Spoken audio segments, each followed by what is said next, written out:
El modelo de la casta tiene dos elementos. Obviamente que tiene una frase aberrante, digamos, de los socialistas que dice: donde hay una necesidad nace un derecho. El problema es que las necesidades son infinitas y el derecho alguien lo tiene que pagar y los recursos son finitos. Entonces tenemos un problema de necesidades infinitas con recursos finitos. Es decir, eso para los economistas no nos representa un problema porque sabemos que por medio de la economía de libre mercado, digamos, eso se puede resolver eficientemente. Pero esa no es la solución que le gusta a los políticos. Los políticos prefieren utilizar un método mucho más brutal y violento llamado justicia social.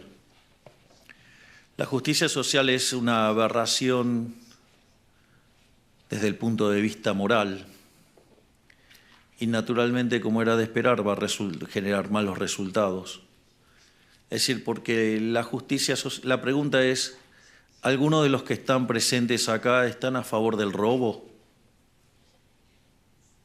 Veo que nadie. Claramente, porque de hecho es un pecado, digamos, robar está mal, es un pecado. Ya lo sabemos desde cuando Moisés bajó del monte Sinaí, trajo las tablas, uno era no robarás. Y la otra implica un trato desigual frente a la ley. Digamos, alguien está a favor de que la gente tenga privilegios y que algunos sean premiados y otros castigados por la ley.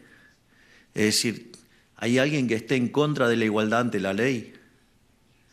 Bueno, la justicia social es aberrante porque es un robo y implica un trato desigual frente a la ley. Es decir, frente a dos individuos, a uno le roba su ingreso, parte de su ingreso, y se lo da a otro.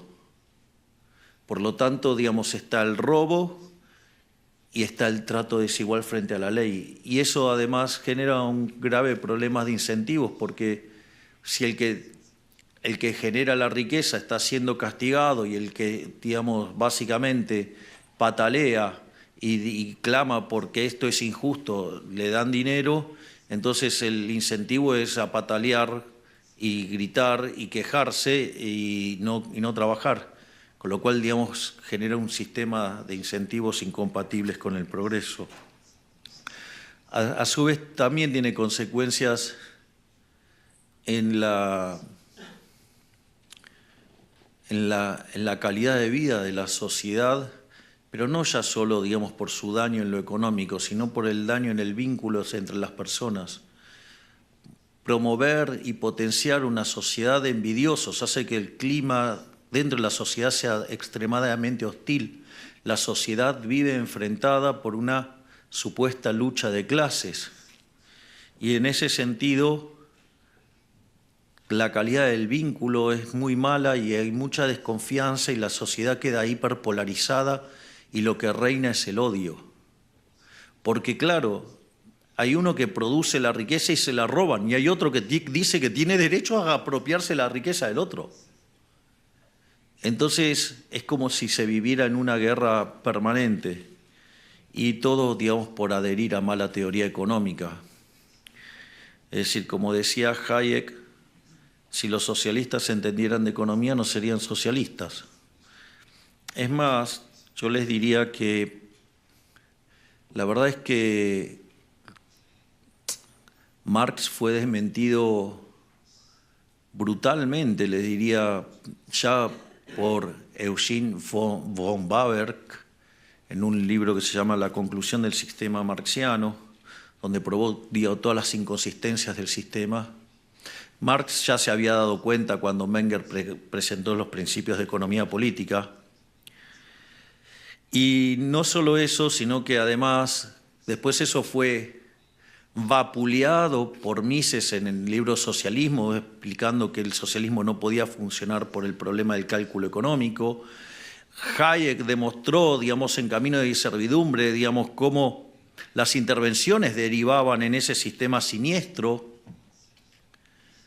Y la realidad es que muchos creen que la evidencia empírica de que el socialismo real no funciona fue en 1989, cuando se cayó el muro. Y en realidad la verdadera evidencia que esas ideas no funcionan fue en 1961, que fue cuando lo tuvieron que construir. Entonces, básicamente, pero entonces la pregunta es, ¿por qué siguen adheriendo a esta basura? Pues la pregunta es, ¿por qué siguen adheriendo a esta basura? Si fueron derrotados en la teoría del valor, fueron derrotados en el diseño de la estructura de la teoría, fueron destruidos en dinámica, en problemas del cálculo económico, y fueron destruidos por la evidencia empírica, ¿por qué lo siguen sosteniendo? Porque la teoría de la explotación de Rothbertus, es decir, la teoría precedente a la teoría de la explotación de Marx, utiliza la teoría del valor-trabajo como mecanismo para explicar la explotación. Y eso es la base moral de ahí, es la envidia, el odio y el resentimiento.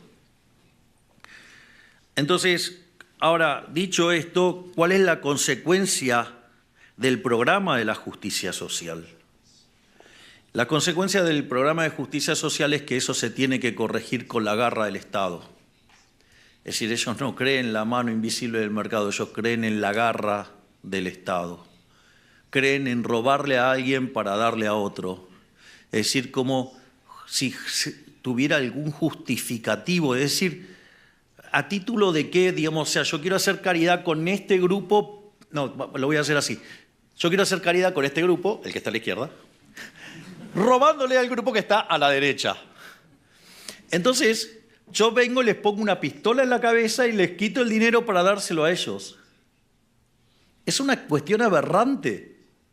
¿Cómo voy a hacer para explicarle a este grupo que les estoy robando para hacer beneficencia? La caridad no es a punta de pistola, la caridad tiene que surgir naturalmente, no por la violencia. Esto solo lo puede resolver el mercado, pero ellos no creen en eso. Entonces, la justicia social, cuando arranca, ¿cómo se manifiesta? Como déficit fiscal, como aumento del gasto público.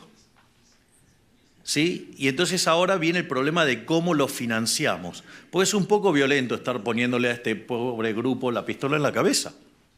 Entonces, ¿qué es lo que hace, digamos, además un político, digamos, cuando es populista? O sea, trata de que el costo lo pague otro y que nadie lo vea. Por ende, lo primero que utiliza como herramienta un político, que es el endeudamiento. ¿Y por qué hace eso? Porque el endeudamiento son impuestos futuros. Entonces, la fiesta de hoy, que va a disfrutar este grupo, que además no tengan dudas que todos van a votar al político que haga eso, que además son más que el grupo que está acá, significa que es profundamente inmoral porque le están pasando la cuenta de la fiesta de hoy a las generaciones futuras. Es decir, hay gente que todavía no nació y tiene que pagar esta fiesta. Es decir, tomar deuda es absolutamente inmoral. Por eso es innegociable en nuestra política económica el déficit cero. El déficit cero no se toma, digamos, así porque sí, es una definición moral. Es más allá de la macroeconomía, es una cuestión moral. No se le puede estar cargando el costo de la fiesta actual a las generaciones futuras.